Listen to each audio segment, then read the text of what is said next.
Bonjour à tous, j'espère que vous allez bien, bienvenue sur ma chaîne. Pour ceux qui ne me connaissent pas encore, je m'appelle Mathilde et sur cette chaîne je vous parle de mode, de couture et de modélisme et j'ai récemment lancé ma marque de patron de couture qui s'appelle Méthode Mathilde. Je suis super heureuse de vous retrouver aujourd'hui pour une nouvelle vidéo qui sera dédiée à la couture de la robe Scarlett. Il y a quelques jours est sortie sur ma chaîne une vidéo dédiée à la couture de la blouse Scarlett. Si vous ne l'avez pas encore vue, je vous invite de prime abord à aller la regarder puisqu'on va reprendre ici à l'étape numéro 5 étant donné que les premières étapes de la couture de la robe sont identiques à celles de la couture de la blouse. Le patron de la robe est disponible sur mon site internet méthodemathilde.com, le lien est dans la barre d'infos. Comme tous mes autres patrons, il s'agit d'un patron PDF. C'est tout pour cette introduction, on attaque tout de suite la couture de la robe. Premièrement, nous allons avoir besoin de tissu principal. Si sa lèse est de 140 cm, des tailles 34 à 40, il nous faudra 1m40 et des tailles 42 à 50, 1m80. Pour la doublure, si sa lèse est similaire, des tailles 34 à 40, il nous faudra 1m35 et des tailles 42 à 50, 1m75. Un morceau d'entoilage est également requis. Son emploi dépendra du type de tissu principal que l'on choisira. Puisque le col se ferme dans le dos grâce à une boutonnière, nous allons avoir besoin de boutons, deux pour être exact, d'un diamètre de 10 mm. Une fermeture à glissière invisible de 25 cm de long nous sera nécessaire, ainsi qu'une bobine de fil, ton sur ton avec notre tissu principal et notre doublure. À l'instar de tous mes autres patrons, seule une machine à coudre est nécessaire pour réaliser la robe Scarlett. L'utilisation d'une surjeteuse est complètement optionnelle, mais ne vous inquiétez pas, nous obtiendrons quand même de super jolies finitions intérieures, je vous le promets. Ici de mon côté, j'ai choisi cette petite bombe atomique de tissu. Mon dieu, je suis tombée amoureuse de ce tissu. Dès que je l'ai vu, j'ai foncé dessus chez Sacré Coupon. Il y a des fils de lurex plutôt argentés, des fils de lurex dorés, donc ça crée beaucoup de reflets, beaucoup de richesse. Le seul petit hic, c'est que sa main n'est pas assez rigide pour le modèle, sa main n'est pas moyenne, c'est une main plutôt fluide. Donc ce que j'ai décidé de faire, vu que je voulais quand même la coudre dans ce tissu, c'est d'entoiler mon tissu dans son intégralité. Tout va être entoilé. Avec du thermocollant, sa main deviendra moyenne et il correspondra ainsi tout à fait au prérequis. De manière générale, le modèle Scarlett se marie vraiment très bien avec des tissus festifs, des tissus à paillettes, avec des sequins, avec une certaine brillance. Ça lui va extrêmement bien de par les fronces, le dos nu, le fait que ce soit une robe très très chic. Donc j'ai envie de vous dire, c'est de circonstance.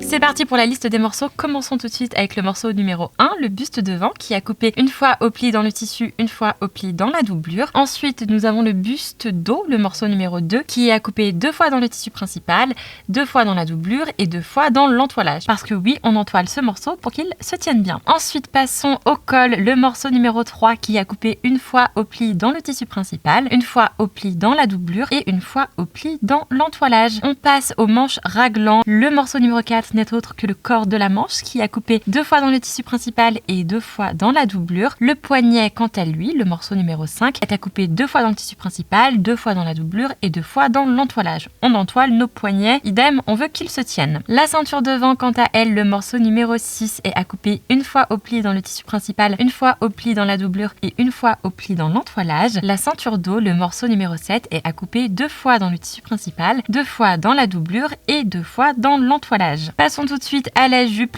devant, le morceau numéro 8 est à couper une fois au pli dans le tissu principal et une fois au pli dans la doublure. La jupe dos, quant à elle, le dernier morceau, le morceau numéro 9, est à couper 2 fois dans le tissu principal et 2 fois dans la doublure. Voilà, je vous ai tout dit. Vous avez été plusieurs à me dire que vous aviez envie d'explications au sujet des coques en silicone et du système que j'ai trouvé dont je vous parlais dans ma vidéo en duo. Depuis, je vous ai répondu sur Instagram, mais je me suis dit que ce serait aussi sympa de vous répondre sur YouTube, comme ça tout le monde a la réponse. Alors voilà, les coques en silicone se présentent comme cela. Il y en a une par sein, sans surprise. Vous les accrochez avec le petit bout en plastique vers le haut, de la sorte. Une fois qu'on a placé chaque coque sur chaque sein, on se munit d'une bretelle de soutien-gorge amovible. On la passe derrière notre cou et on passe en fait chaque petit bout en plastique de notre bretelle à l'intérieur du petit bout en plastique de notre coque d'un côté puis de l'autre, et de par le fait que les bretelles de soutien-gorge amovibles sont réglables, comme toutes les bretelles de soutien-gorge en fait, on peut même moduler la hauteur de ce maintien. Parce que les coques, c'est super, hein, c'est déjà pratique si on ne veut pas avoir, je ne sais pas, les tétons qui pointent, ou si on est un peu gêné d'avoir les seins sortis, voilà, enfin les seins sans soutien-gorge, mais ça n'aide pas à avoir un maintien en hauteur. Vous avez été nombreuses à me poser la question, à me demander d'expliquer le système, donc j'espère que mes explications ont été limpides et que le mystère est levé. Voilà, personnellement j'adore cette technique, je me sens super à l'aise, parce que moi ce qui me dérangeait clairement, et comme beaucoup de personnes qui ont de la poitrine, je pense, c'est le fait de ne pas avoir de maintien en hauteur. Ici, on a un maintien en hauteur et un tonus qui est génial. Voilà. Pour le tissu principal, on place les ceintures dos endroit contre endroit avec la ceinture devant, on les épingle ensemble le long de leur ligne de côté, on les coud à 1 cm du bord et on ouvre les coutures au fer à passer.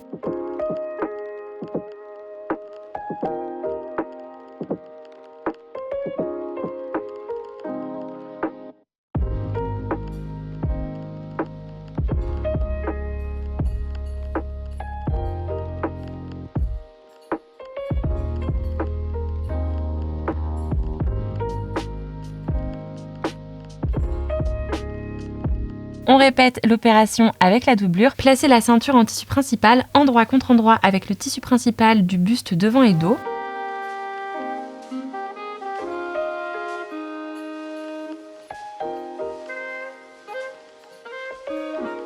Épinglez-les ensemble en prenant la doublure du buste également et en faisant se correspondre ces différents repères. Les fins des bustes dos correspondent au cran de la ceinture dos. Les jonctions entre le buste devant et dos correspondent aux jonctions entre la ceinture devant et dos. Les pinces du buste devant correspondent au cran de la ceinture devant. La ceinture sous les yeux, cousez ces deux parties ensemble à 1 cm du bord. Aplatissez la couture au fer à repasser en rabattant les rentrées vers la ceinture. On place la ceinture en doublure endroit contre endroit avec son tissu principal. On les épingle ensemble sur leur ligne supérieure.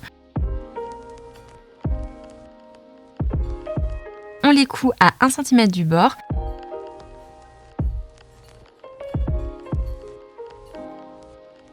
Et on effectue une couture de maintien, c'est-à-dire qu'à quelques millimètres de la couture initiale, endroit sous les yeux, on sous-pique en prenant ensemble la doublure et les deux rentrées de couture que l'on a rabattues en dessous. Une fois cela fait, on aplatit la couture au fer à passer.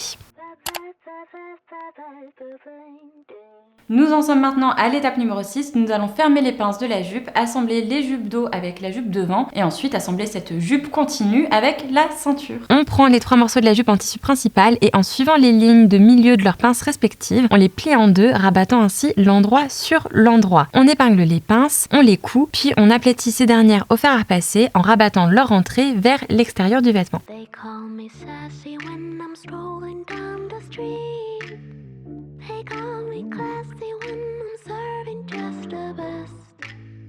I can be deadly when I find somebody lovely.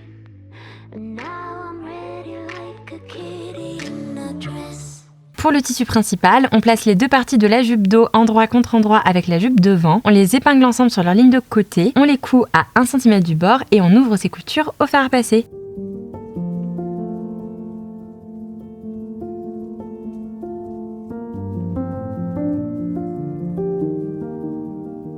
Une fois cela fait avec le tissu principal, on répète l'opération avec la doublure. On place la ceinture en tissu principal, désormais unie avec le buste, endroit contre endroit avec la jupe en tissu principal. On les épingle ensemble en faisant se correspondre ces différents repères. Les premières pinces de la jupe dos correspondent au premier cran de la ceinture dos. Les secondes pinces de la jupe dos correspondent au second cran de la ceinture dos. La jonction entre la jupe devant et dos correspond aux jonctions entre les ceintures devant et dos, n'est-ce pas? Les premières pinces de la jupe devant correspondent au premier cran de la ceinture devant et les secondes pinces de la jupe devant correspondent au second cran de la ceinture devant.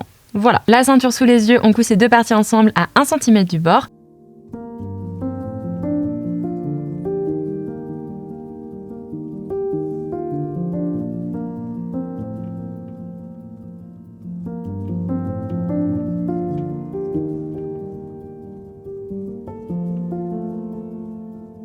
Et on ouvre cette couture au fer à repasser.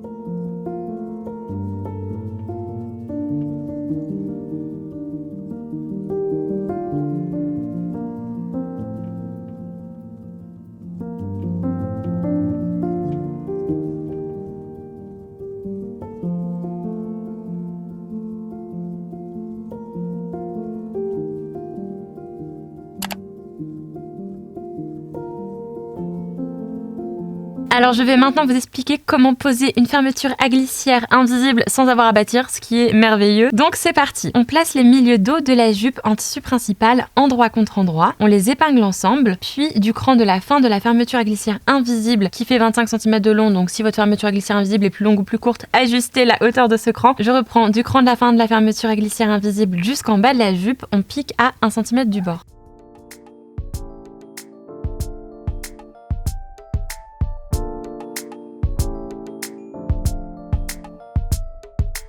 On ouvre la couture au fer à repasser. Ensuite, le long des deux milieux dos de la jupe en tissu principal, on replie le tissu de 1 cm vers l'envers et on marque ce repli au fer à repasser.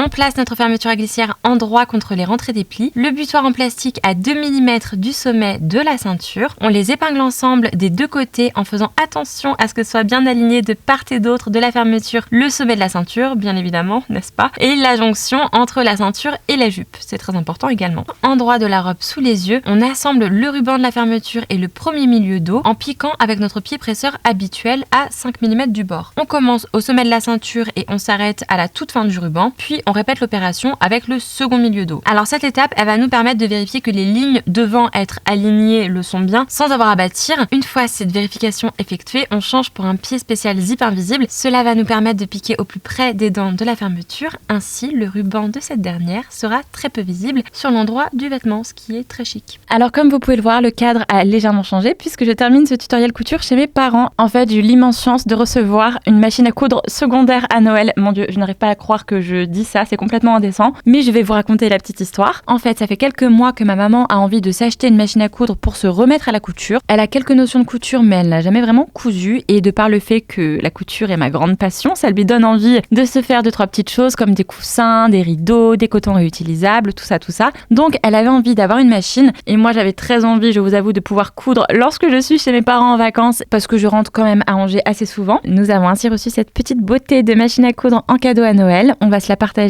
et je vous avoue que je me sens super gâtée, je suis trop contente. C'est pour cela que je peux terminer de filmer ce tutoriel couture chez mes parents. Comme vous pouvez le voir, le cadre change parce que déjà il y a des fleurs de partout, des plantes de partout. Moi j'en ai absolument pas à Paris parce que je viens d'adopter une petite crapule comme vous le savez, et la seule plante que j'ai, c'est-à-dire un cactus, elle la dévore. Voilà, donc c'est tout pour cette petite aparté. On continue tout de suite notre tutoriel. La fermeture toujours ouverte, endroit de la robe sous les yeux, on coud une deuxième fois le premier ruban de la fermeture et le premier milieu dos ensemble. Cette fois-ci, vous l'avez compris, au plus près des dents de la fermeture. On commence toujours au sommet de la ceinture et on tente d'aller le plus loin possible. Mais on sera arrêté par le curseur de la fermeture à glissière invisible. Donc une fois qu'on est au curseur, on arrête. On répète l'opération avec le second milieu dos. On arrête de coudre exactement au même niveau que sur le premier ruban.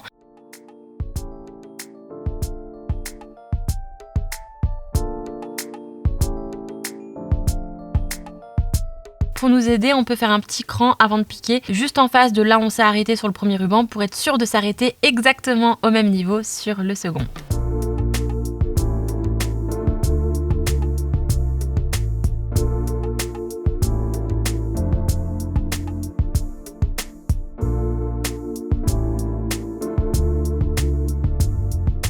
Petit aparté pour vous rappeler de vous abonner à ma chaîne si vous appréciez mon contenu de manière générale, ça me fait toujours très plaisir. Si vous désirez me soutenir encore plus, vous pouvez laisser un j'aime sous cette vidéo ainsi qu'un commentaire, ça aidera d'autres personnes à découvrir le modèle Scarlett. Et si vous avez envie de suivre ce que je fais au quotidien, d'avoir des petites news en avant-première et de voir Choupette, rejoignez-moi sur Instagram. C'est le nerf d'un bonjour.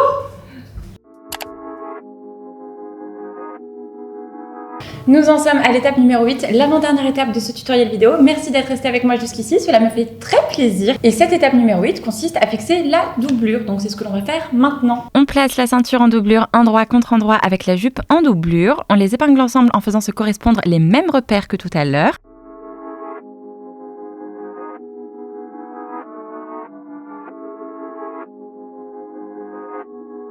La ceinture sous les yeux, on coud ces deux parties ensemble à 1 cm du bord et on ouvre la couture au fer à repasser. On place les milieux dos de la jupe en doublure endroit contre endroit, on les épingle ensemble, puis du cran de la fin de la fermeture à glissière invisible, qui pour rappel fait toujours 25 cm de long jusqu'en bas de la jupe, on pique à 1 cm du bord.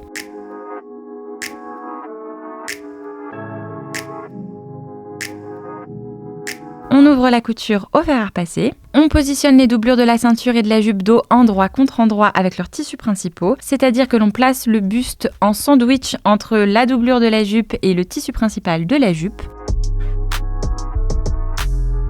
On les épingle ensemble le long des milieux d'os, c'est-à-dire que la fermeture à glissière invisible se trouve entre les deux. On pique à 3 mm des dents de la fermeture, on commence au sommet de la ceinture et on tente d'aller le plus loin possible. Mais comme tout à l'heure, on sera arrêté par le curseur. On n'essaye surtout pas de piquer plus près des dents de la fermeture parce qu'on risquerait d'entraver sa bonne ouverture et sa bonne fermeture, ainsi à la longue d'abîmer notre doublure, ce qui nous intéresse pas du tout. Donc 3 mm, c'est le minimum. On dégarnit les angles des ceintures d'os en coupant au plus près des coutures, tout en faisant très attention à ne pas couper les coutures. Enfin, on retourne la robe à l'endroit. J'ai reçu un autre cadeau super chouette, mais celui-ci de la part de ma mamie Monique. Elle m'a donné des cartes postales anciennes qu'elle a retrouvées récemment et qui étaient adressées à ses grands-parents, donc à mes arrière-arrière-grands-parents. Je crois que je vous l'avais déjà dit dans une vidéo, mais ils étaient tailleurs. Mon arrière-arrière-grand-mère s'appelait Augustine, mon Dieu, je trouve ça tellement chic. Mamie Monique m'a mis le tas de cartes postales entre les mains. Elle m'a dit, regarde, dis-moi s'il y a des choses qui te plaisent. Alors clairement, il y en avait beaucoup qui me plaisaient. J'en ai sélectionné 3-4 et voilà, je pense que je vais les afficher dans mon appartement à Paris.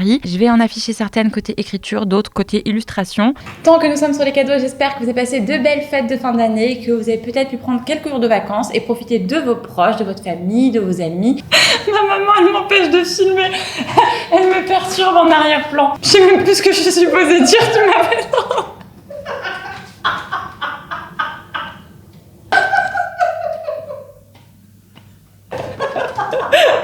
J'en profite, et ma maman également, pour vous souhaiter une très bonne année 2023, que vous ayez tout ce que vous désirez, la santé, l'amour, la joie, la gloire. Et je vous remercie pour votre soutien au cours de cette année 2022 qui a énormément compté pour moi. Donc merci beaucoup. Tu t'es remis de rigoler.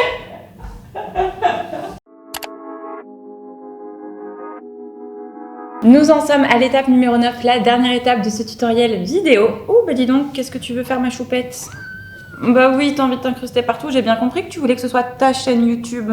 Nous en sommes donc à l'étape numéro 9, on va réaliser les ourlets. Alors par contre, manger les câbles si tu pouvais éviter. Afin que le tombé du modèle, même cousu dans une étoffe fluide, soit le plus esthétique possible, j'ai choisi ici de vous proposer une finition avec doublure volante. Ainsi, nous allons réaliser 2 ourlets, un pour le tissu principal et un pour la doublure. On va commencer par l'ourlet pour la doublure. Tout le long du bas de la robe, on effectue un repli de 1 cm vers l'envers de la doublure avec notre machine à coudre en piquant au bord du pli. Une fois cette première couture faite, on réalise un nouveau repli, toujours de 1 cm vers l'envers, mais celui-ci, on va le marquer au fer à repasser. Une fois cela fait, envers sous les yeux, on pique ce nouveau repli dans le sillon de notre première couture. Attelons-nous à l'ourlet du tissu principal. Tout le long du bas de la robe, on effectue un repli de 1 cm vers l'envers du tissu principal avec notre machine à coudre en piquant au bord du pli. Une fois cette première couture faite, on réalise un nouveau repli vers l'envers, cette fois-ci de 4 cm et on marque ce dernier au fer à repasser. On fixe l'ourlet à la main en réalisant un point de chausson. C'est un point invisible. Je vais vous l'expliquer tout de suite. Franchement, il est trop chouette. Qu'est-ce que cette petite merveille de point ? Ce point, il consiste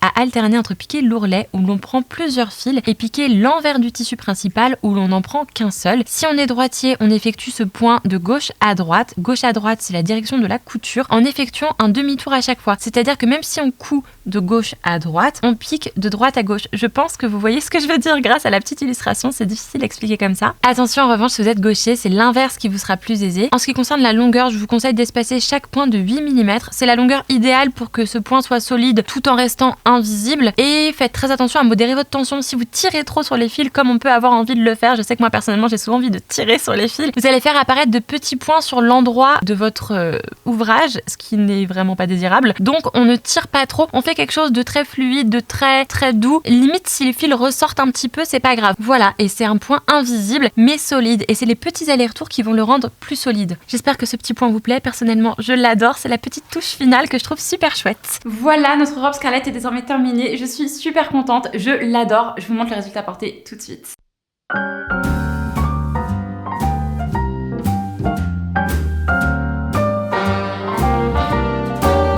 A little different than all the rest.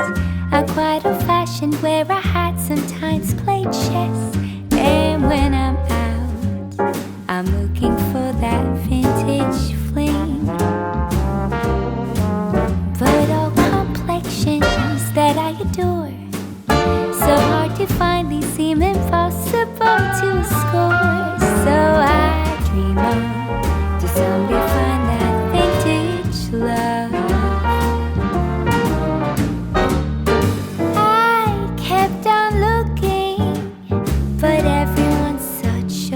beaucoup d'avoir regardé cette vidéo jusqu'au bout. J'espère qu'elle vous a plu et que la robe Scarlett vous a plu. J'ai hâte de voir vos versions de la robe Scarlett. J'ai déjà vu quelques-unes de vos versions de la blouse Scarlett et je suis complètement fan. Merci beaucoup à vous pour votre soutien et tous les gentils messages que vous m'avez envoyés suite à la sortie de la vidéo sur la blouse Scarlett. Je vous retrouve très vite dans une prochaine vidéo. En attendant, je vous embrasse fort et je vous envoie plein d'amour.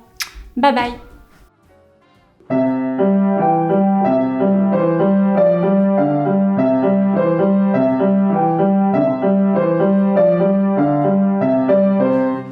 C'est mon maximum.